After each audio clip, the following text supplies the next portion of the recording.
A what bucket? Get that stuff out of here. It's Southwest Bias.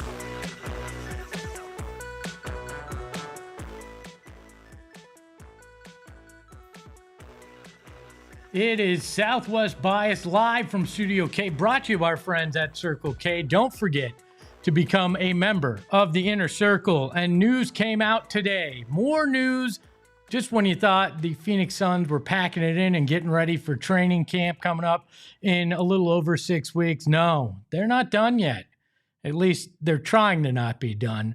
As rumors from Shams Charania, a report came out this morning that the Suns have the most lucrative push for Jonathan Kuminga right now via sign and trade, and that Phoenix proposal is nearly $70 million more than the guarantee that the Warriors have out there in their offer. And there's more to this, as Shams put in his article, talking about how Kuminga prefers a long-term deal presented by the Kings or the Suns because he's looking for a fresh start. But that $70 million more is what sticks out to me here in this article. And you look at it, and that's probably 4 years, $90 million. So roughly $23 million a year for a guy that I don't know if he really is your answer at power forward. If you feel he is, you're going to have to be very well convinced that he is that guy for you, because you just got yourself flexibility where you can make these trades with multiple players and picks. You just put yourself in a position where you're starting your rebuild. And is Jonathan Kuminga that guy? What are you willing to give up for him outside of that 4 years and $23 million?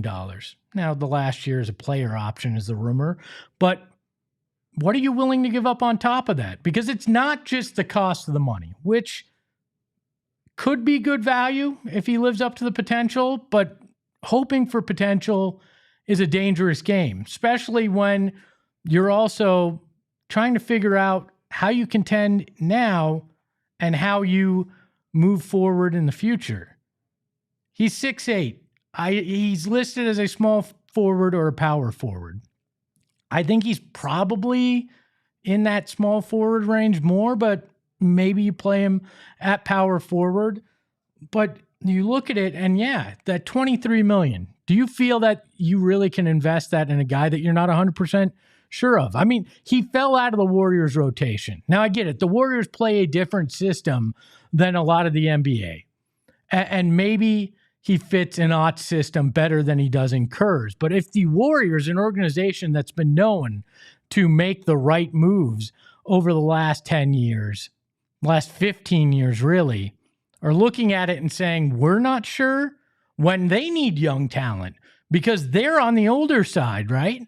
They need to compete now and look at the future. If they're unwilling, that makes me wonder.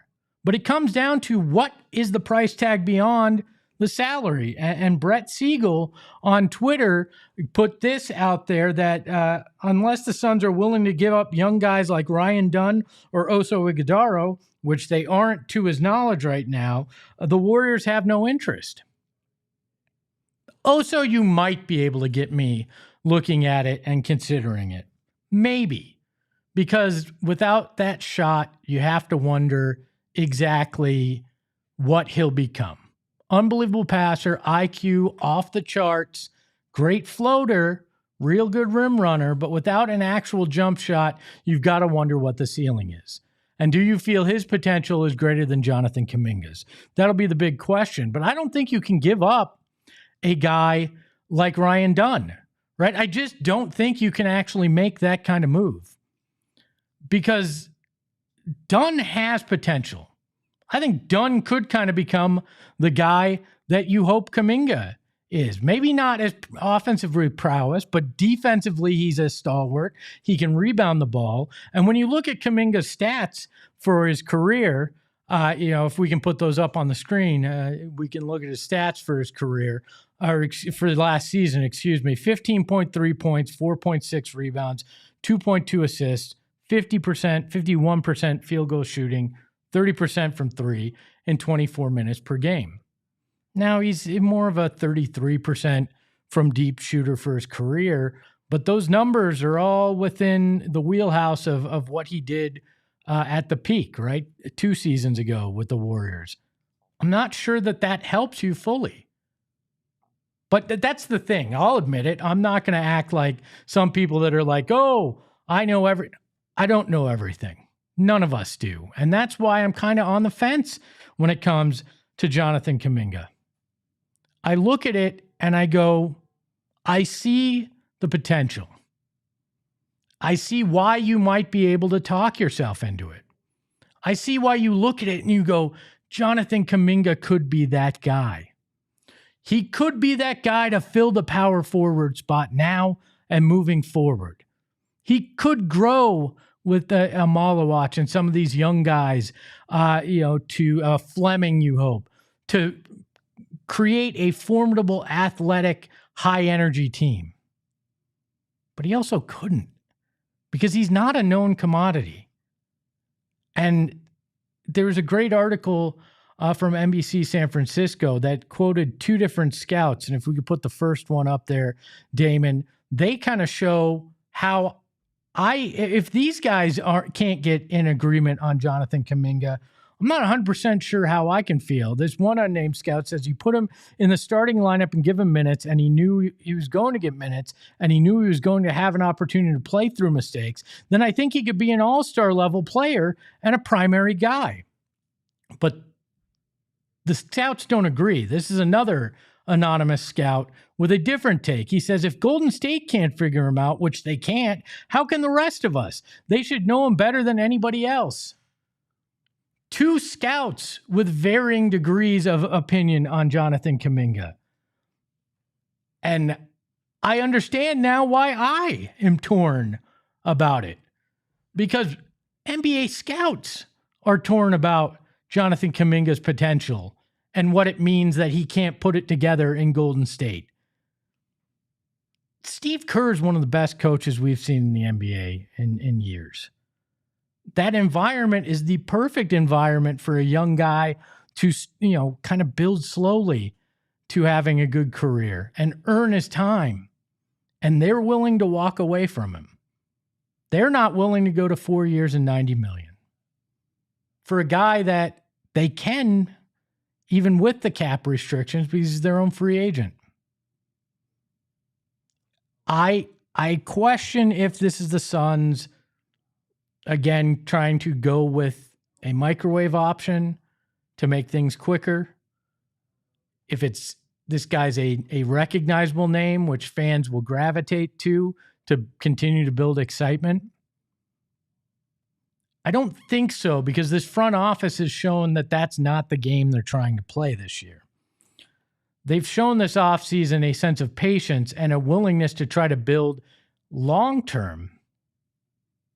So I don't think this is just, we need to make something happen now. I don't think this is Devin Booker's clock is ticking. I think they are really looking at it as if he can be a key piece in what they're trying to build. But is it cost prohibitive? Can you convince the Warriors to take a Nick Richards and a Grayson Allen and a second-round pick? Do they get that desperate? Do you decide, okay, Oso Iguodala can be part of that package? Is that enough for the Warriors? I draw the red line at Ryan Dunn. I don't cross that line, and everything I've read and heard is the Suns are not ready to cross that line and consider including Ryan Dunn in a package. But if I'm the Warriors, people like the Warriors don't have leverage. The Warriors have leverage. Because if they don't really want to sign him to a long-term deal, they can play this out. They can say, you know what, we'll keep you. We'll keep you another year. You sign that qualifying offer, and then maybe we mend it or we don't, or we find a trade that you like at that point that works better for us, and then you can go somewhere else. I don't think the Warriors are just gonna give him up to give him up. That's just not how good organizations work. You don't give up a guy just because you're like, well, he holds the cards right now in terms of being a restricted free agent. No. The Warriors will try to do what's best for their organization. And I'm not sure that Grayson Allen, Nick Richards, and a second-round pick or even Oso in that deal is enough to get them to pivot. Does that put them closer to the title that they're chasing with Draymond and Steph and Jimmy Butler?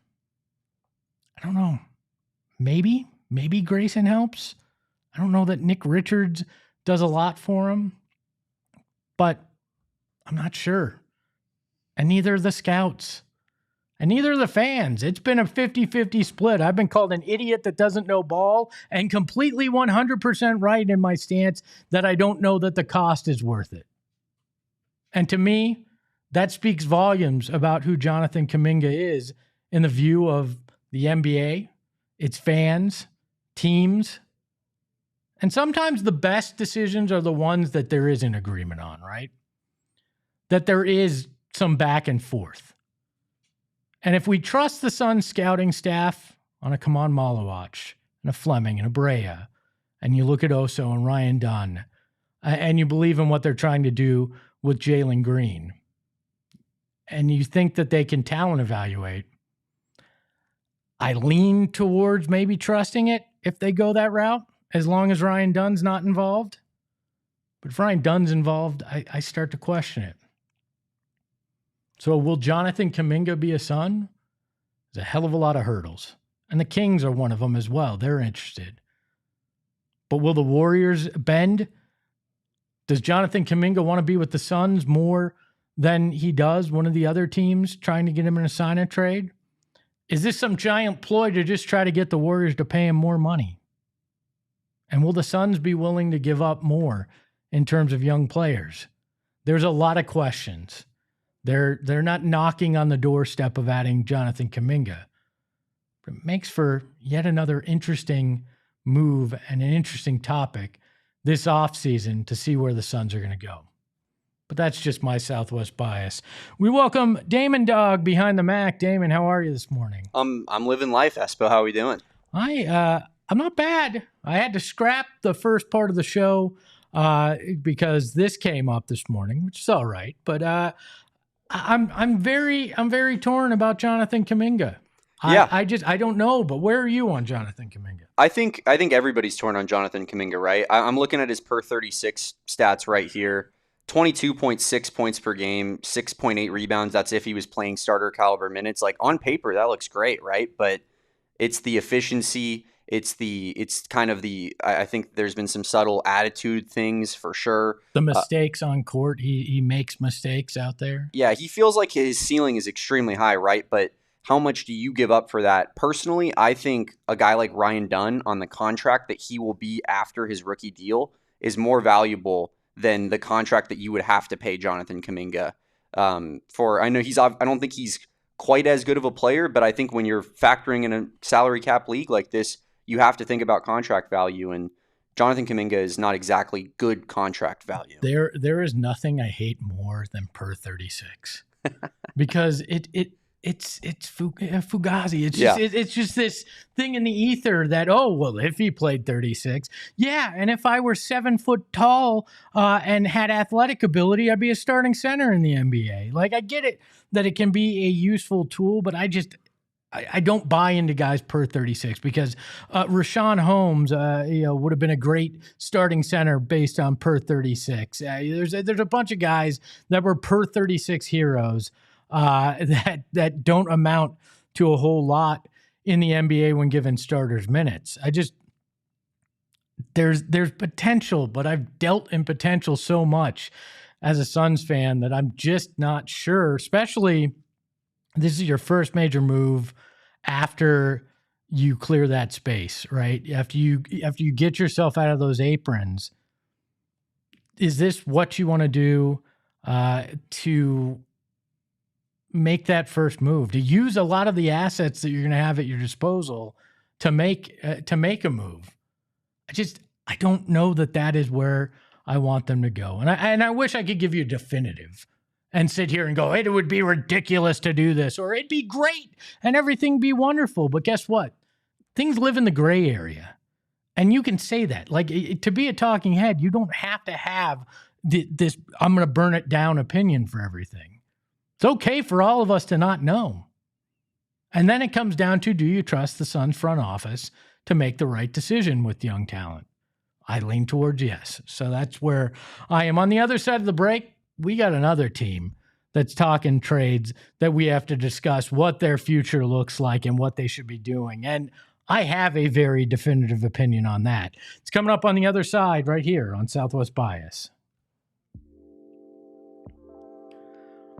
So I got to tell you about my friends over at Mountain America Credit Union. You've got one day, uno mas, one more day, to take advantage of their double points with their credit card. And I highly recommend it. If you have one, go out there and use that. If you got some purchase that you need to make, a bigger purchase, go get your double points. Don't waste that opportunity. If you're not a member, go become a member and take advantage of it today. Heck, go take your significant other out to a nice date tonight with that new card and get those double points, because then you're going to be able to use them on travel, rebates, gift cards, event tickets, and so much more. We all need to stretch our dollar a little bit more, and a Mountain America Credit Union's here to try to do that for you. So I highly recommend it. They got over 1 million members across the states right now. They know how to take care of them, and they have hundreds of branches across the West to take care of you. So they are where you need to be. So loans on approved credit offer can change or be withdrawn at any time. Limited time offer. Terms and conditions apply. Visit macu.com/double for more details. And then branded bills. I wear a branded bill every day on this show. You see the custom PHNX hat on the desk every day.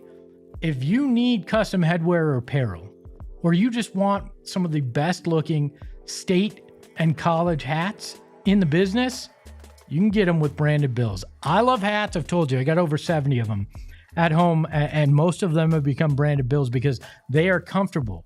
They are breathable, which you go, why do I need a breathable hat? Because it's hot out there, and if you don't, you're going to sweat through it. You're going to get those sweat stains. It's just not going to be pretty. You don't want that. You want to have a hat that you can rely on in these summer months, and Branded Bills takes care of that for you. Plus, they got amazing apparel, some great clothing. I love it. You're going to love it too, and I want to take care of you, right? Branded Bill said, Espo, what can we do for your people? How can we help you help them? And I said 15% off, right? 15% off on their first order. They said, we can do that. They said, just use that promo code BBPHNX at brandedbills.com. On your first order, you're saving 15%. That's brandedbills.com. Check them out today. So yeah, I told you before the break that we got another team in this town that's debating what they should do in terms of trades. And yeah, I'm talking about the Arizona Diamondbacks. I think we're all in agreement now. 30 some odd hours, 29 hours to the trade deadline. Anything that's not nailed down or named Corbin Carroll probably should be considered. Let's be honest. Like, this isn't a Sun situation where I'm hesitant. Corbin Carroll's where I draw the line. Everybody else, if the offer is good enough, let's make a deal. Let's have a discussion. Why not? Because you're not going anywhere, and you're not going there fast right now. Eugenio Suarez is a free agent. Merrill Kelly, Zach Gallen, they're free agents. You've got a plethora of outfielders that you could look at and you go, you know, we could give this guy up, right? Jake McCarthy, I think you could give up if you get something back. What you need to do is 2026 in play. I talked about this with Derek. You know, if 2026 is in play, what are you going to do to actually try to be better? But for me, this comes down to something else. and something I've held off on because I didn't want to think this is where they needed to get. I didn't want to think that this was the guy that they really need to consider moving on from. Torey Lovullo needs to be on the hot seat. If you sell, if you trade guys, you have to really think, can I enter this next phase of Diamondbacks baseball with Torey Lovullo being the guy? Look, I look at managers and coaches like I look at relationships. If you're in it for almost a decade and there's no ring, it's probably time to move on, right? And I think that's where we're at. Torey Lovullo is a great human being. Torey Lovullo is a very good manager. Torey Lovullo has done great things in Arizona. That all can be true, but sometimes things have an expiration date. And I kind of feel like that's where we are with Torey Lovullo. I mean, in a time where Torey has thrived in the past, where the odds are against his team, where things don't seem like they're in their favor, Torey rallied the troops, got them to play great, and got them to basically give the middle finger to what those expectations and that talk was. I thought maybe a few weeks ago we were going to get there, that all the talk was that this team needs to sell. It's time to move on. And I wasn't there yet. I thought maybe Torey has it in him one more time.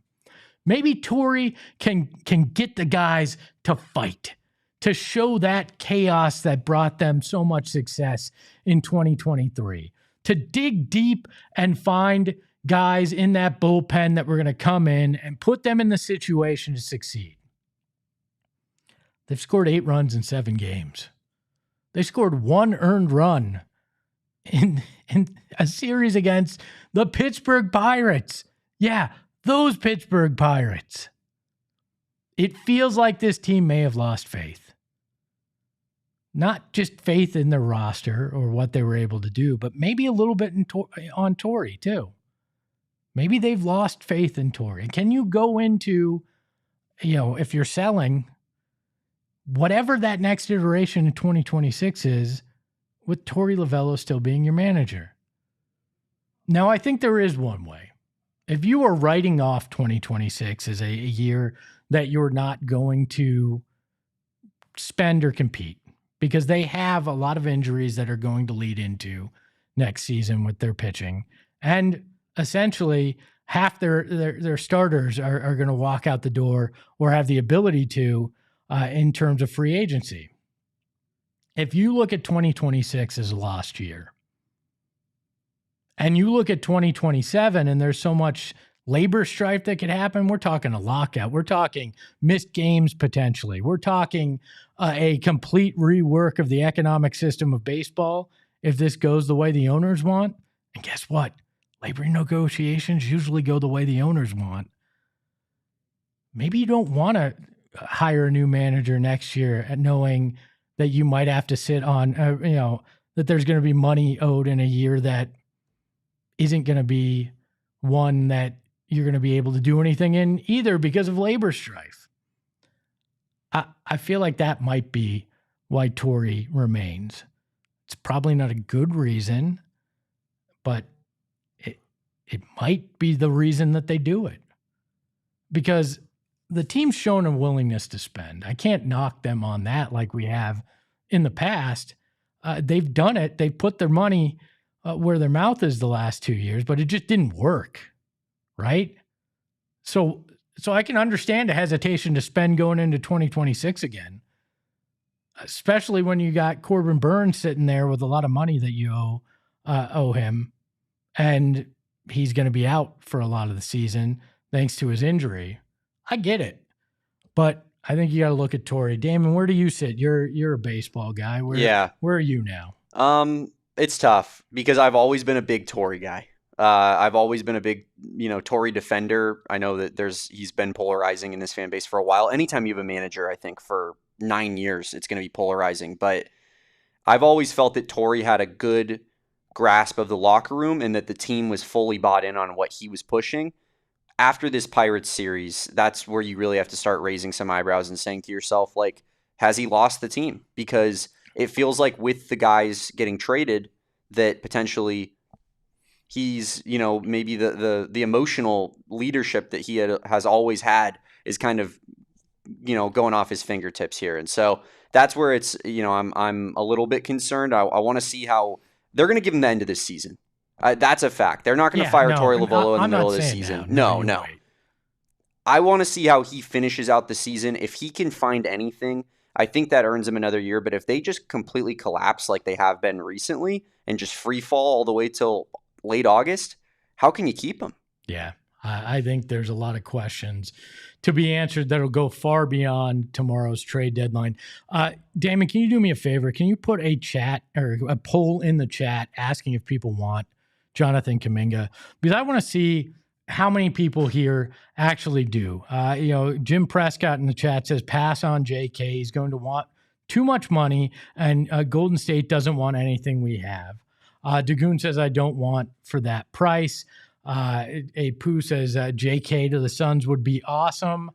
I vacillate depending on who I'm talking to or what that price looks like. And I'm very interested to see where people lie, because like I said, Twitter has been a dumpster fire with this.